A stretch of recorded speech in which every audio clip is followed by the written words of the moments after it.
Welcome, colleagues. As anesthesiologists, we are in a unique position. We are the guardians of a patient who is completely vulnerable, completely silent. Our biggest challenge, really, is protecting a central nervous system that can't tell us when it's in trouble. It can't say, "I'm not getting enough blood," or "something is pressing on my spinal cord." So we have to find other ways to listen. This masterclass is all about learning to interpret that silent, complex language of the anesthetized brain.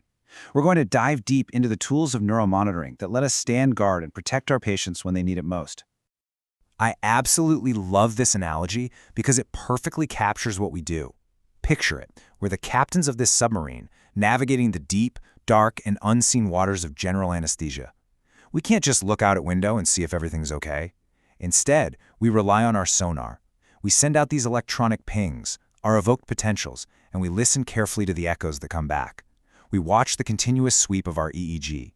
This is how we map the hidden terrain, avoid the dangerous obstacles, and ensure that our patient, our submarine, completes its journey safely. Our mission today is to become masters of this sonar, to learn how to interpret every single signal, blip, and waveform to guide our patients through their surgery. So here's our flight plan for today. We're going to start by understanding the two basic languages the brain speaks under anesthesia, the language of fuel supply and the language of electrical function. Then we'll get into the specific tools we use to listen to each one. After that comes the really critical part, what I call the anesthesiologist's dilemma, how the very drugs we use can interfere with the signals we're trying to monitor. Then we'll bring it all together in the operating theater with some real-world case files, and finally, we'll lay out the blueprints for success. Okay, let's start with a really fundamental concept. To do this job well, you have to understand that we are listening for two totally different kinds of information. The way I like to think about it is assessing two interconnected systems. You have the plumbing, that's the metabolic integrity, and then you have the wiring, that's the functional integrity. We need to know both. Is the brain getting the fuel it needs to survive, and is it actually able to use that fuel to perform its electrical functions? This table really breaks down our entire philosophy into two parallel streams. On the left, you have metabolic integrity monitoring. This is our fuel check. It's all about answering one simple question. Is there enough blood and oxygen getting to the brain tissue? Simple as that. This is where tools like transcranial Doppler, or TCD, and cerebral oximetry, NIRS, come into play. Then, on the right, you have functional integrity monitoring. This is our electrical systems check. Here, the question is the engine actually firing? Are the neural pathways conducting signals like they're supposed to? This is the world of the EEG and our evoked potentials, SSEPs and MEPs. A truly comprehensive monitoring strategy has to listen to both of these languages, because a failure in the plumbing will, sooner or later, lead to a failure in the wiring. So let's start with the most basic requirement for life, fuel. The brain is an incredibly greedy organ. Think about it. It's only about 2% of our body weight, but it devours 20% of our body's oxygen. It's a gas guzzler. And that supply line cannot be compromised, not even for a minute. So this section is all about the technologies that give us a window into that absolutely vital supply chain. Now this slide here is absolutely critical. These numbers tell the whole story. At a normal cerebral blood flow, around 50, everything's great, the brain is happy. But watch what happens as that flow starts to drop. Once we dip below 25, we hit the first threshold, the threshold for functional failure. This is where our EEG starts to show abnormalities, usually a loss of the faster frequencies, then a shift to slower waves. That's our first warning shot. Drop further, below 15, and even the more robust pathways that we monitor with SSEPs start to fail. And then we get to the cliff's edge. Below 12 milliliters per 100 grams per minute, we cross that devastating line from reversible functional problems to irreversible structural cell damage. This is the point of no return. Our entire goal with metabolic monitoring is to catch that drop in flow before we ever get close to that threshold. So, how do we keep tabs on that critical blood flow? This table lays out our main tools. Each one has its own unique strengths.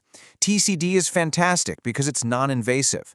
We can measure blood velocity in the major arteries and even listen for emboli, making it invaluable in cases like carotid endarterectomies. Then you have SjvO₂, or jugular venous oxygen saturation. It's invasive, yes, but it gives us a global picture of the balance between oxygen supply and demand in the brain. The normal range is 55 to 75%. If you see a value below 50, that is a huge red flag for global cerebral ischemia. On the flip side, a value above 75 can mean luxury perfusion or even brain death. NIRS, or cerebral oximetry, is non-invasive and gives us a window into regional brain oxygenation, which is incredibly useful during cardiac or carotid surgery. And finally, rSo2 is a highly invasive probe that directly measures oxygen in the brain tissue itself, mostly used in severe TBI cases. Okay, so we've checked the fuel line. The tank is full. Now for the second half of the story. Is the engine actually running? Are the circuits working? We need to know if neurons are firing and if signals are getting where they need to go through the spinal cord and brain stem. This is the world of functional integrity monitoring. The EEG is our broadest tool. It's like listening to the entire electrical chorus of the cortex all at once.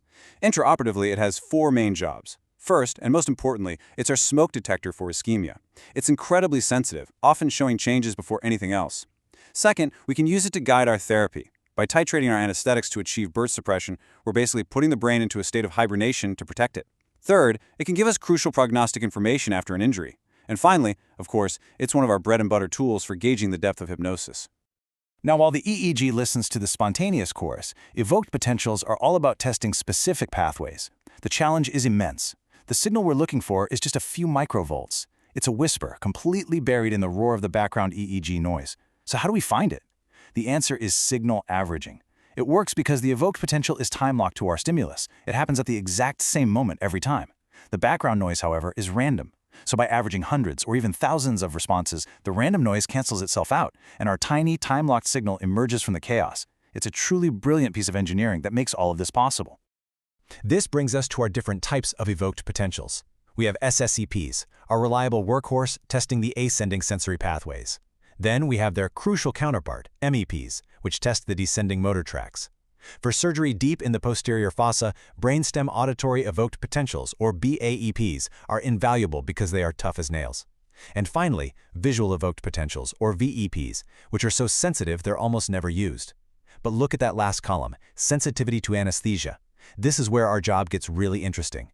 BAEPs are highly resistant, but MEPs and VEPs, they are extremely sensitive.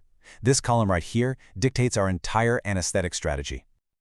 And that brings us to the heart of the matter. This is the great paradox of our specialty.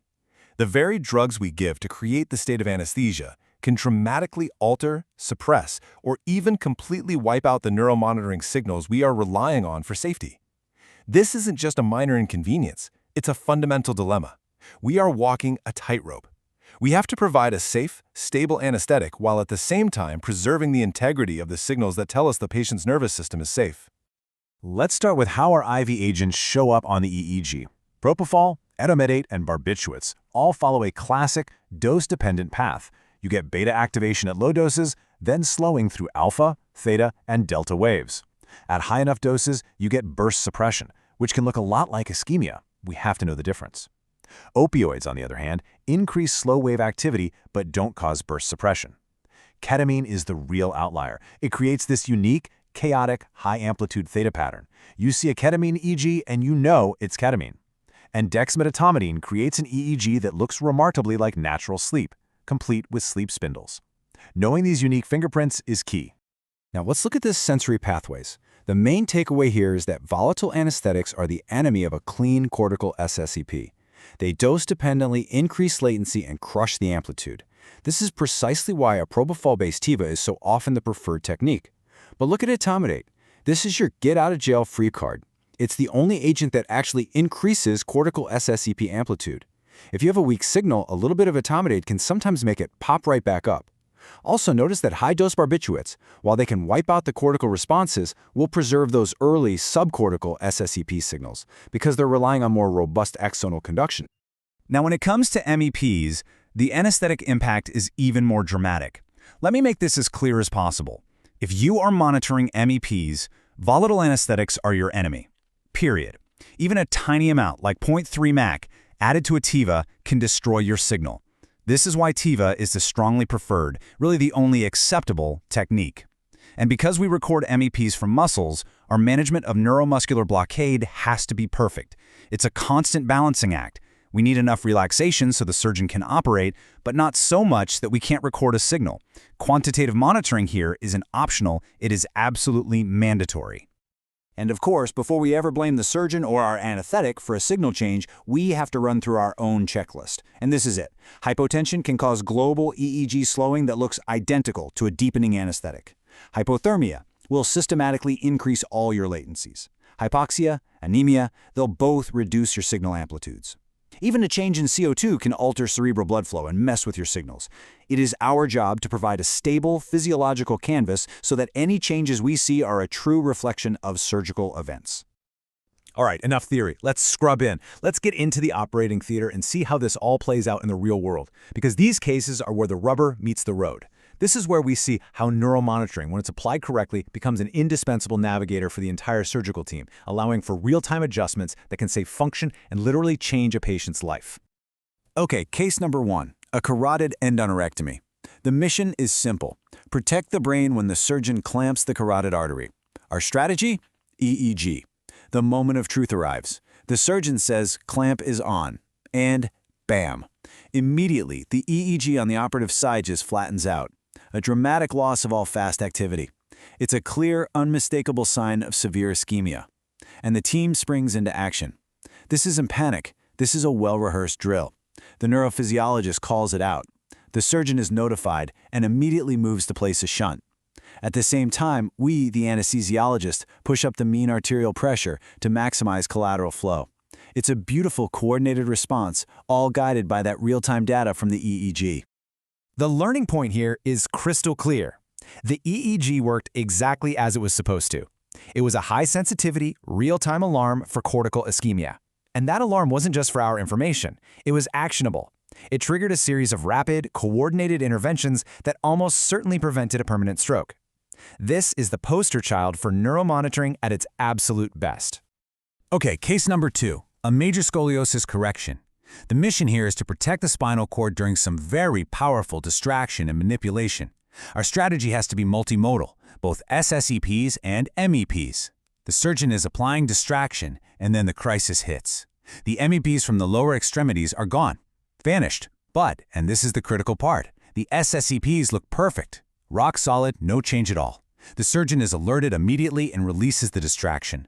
We confirm our TIVA is stable and we raise the blood pressure to improve perfusion to the spinal cord. And within a few minutes, the MEPs come back to baseline. This case is the single best argument for why multimodal monitoring is the standard of care for these surgeries. The motor tracts get their blood from the vulnerable anterior spinal artery. The sensory tracts, which are monitored by SSEPs, get their blood from the posterior spinal arteries. If we had only monitored SSEPs, we would have given a thumbs up while the patient was becoming paraplegic. It would have been a catastrophic false negative. MMPs closed that critical monitoring gap. They detected the isolated injury to the motor tracts and allowed the team to intervene and prevent a disaster. So these cases aren't just interesting stories. They're powerful demonstrations of some core principles. Successful neuromonitoring isn't just about having the fanciest machine. It's about a strategic approach. So in this final section, let's put it all together into a clear blueprint for making monitoring truly effective, every single time. For any monitoring we do to be valuable, it has to pass these 4 tests. First, the neural pathway at risk must actually be amenable to monitoring. Sounds obvious, but it's step 1. Second, the data has to be reliable. Garbage in, garbage out. The signals must be clean and reproducible.